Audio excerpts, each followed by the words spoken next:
Can I just say one thing firstly? I love the name Eat, Sleep, Boxing, Repeat. Welcome back to ESBR Boxing's YouTube channel in partnership with sharpbetting.co.uk, your one-stop shop for all your top betting tips and expertise analysis, not only on boxing but on a number of different sports. So if you're into many sports like ourselves and like a bet, please check those guys out in the description below. It's myself and Danny here in this one for a final prediction video for this weekend's new main event, as former world champion George Kambosos Jr. faces a late replacement, Jake Wyle, following the withdrawal of Dord Jordan, Kambosos' original opponent, who had to withdraw due to illness. So we wish Jordan all the best. But yeah, it's Kambosos and Wyle in this one. And Danny, it's a new fight. We were given our kind of predictions for Jordan only a couple of days ago, but let's get straight into it. What is your prediction for George Kambosos Jr. against Jake Wyle this Saturday night? Yeah, I think Kambosos should get a stoppage victory now. He's not a fighter who gets too many stoppages, certainly at the top level, but with all due respect to Jake Wyle, who you've got to give credit to for taking a big fight on short notice, he appears to be levels below Kambosos, never mixed it at anything higher than, so as you would say, Australian domestic level. He's got a stoppage defeat to a fella who was 0-2 at the time.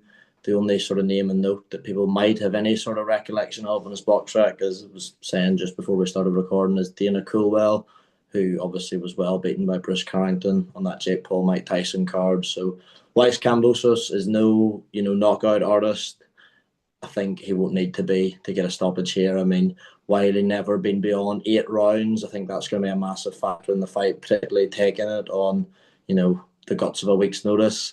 I think down the stretch, Kambosos, he should be in control from start to finish, but particularly down the stretch, I think he'll be able to assert his dominance. And he's always been a fighter who's got good punch output, and I just don't think Wyle is anywhere near experienced enough to even hear the final bell. So I'm predicting George Kambosos stoppage somewhere around 7-8 rounds, to be honest, maybe slightly later, but I do think he'll get this guy out of there. Yeah, I have to agree, to be honest with you. Jake Wyle, not a name that we're massively familiar with. His record is interesting in terms of the fact that he seems to be able to punch. He has 15 knockouts and 16 wins.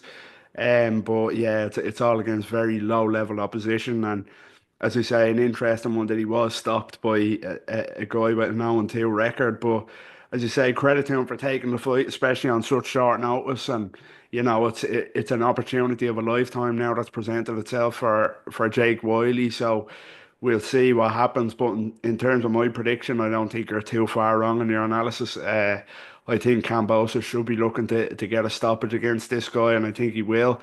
I might go a little bit later than you. I might say 10 to 12 that he gets a stoppage. I think we were both thinking that maybe a points win against Jordan was on the cards, if I remember correctly when we spoke the other day.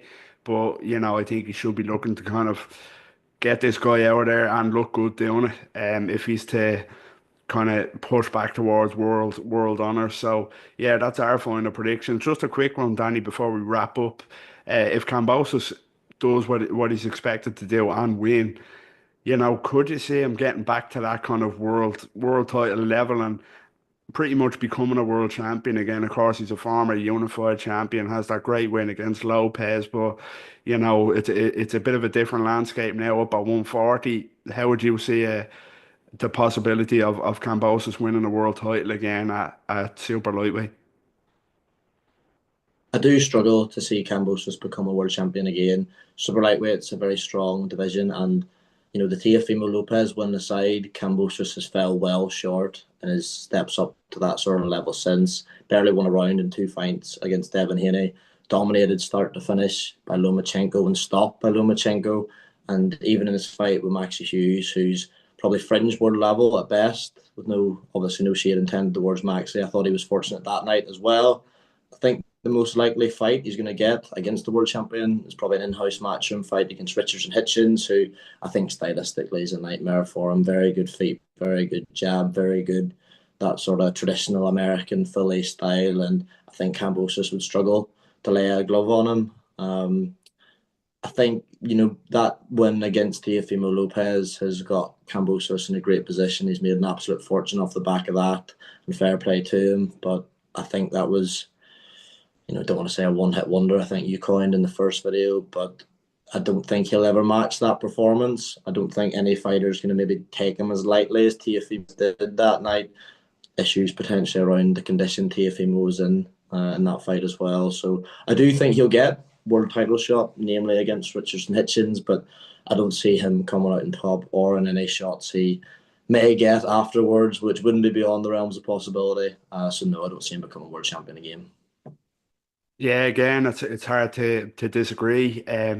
You know, we did speak before, and that he's quite an unusual kind of fighter to get a gauge on, Kambosos. You know, he had that huge win against Lopez, but you know, outside of that, when he stepped up, he's lost. You say no shame in the Haney and Lomachenko defeats.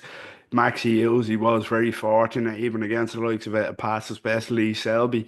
He didn't kind of beat decisively, so he is a top fighter, but as I say, I don't think he can kind of get back to the top of that mountain again. There's no real shame in that with the strength of champions at 140, but as you say, I do see him getting that shot, namely against probably the likes of Richardson, Hitchens, and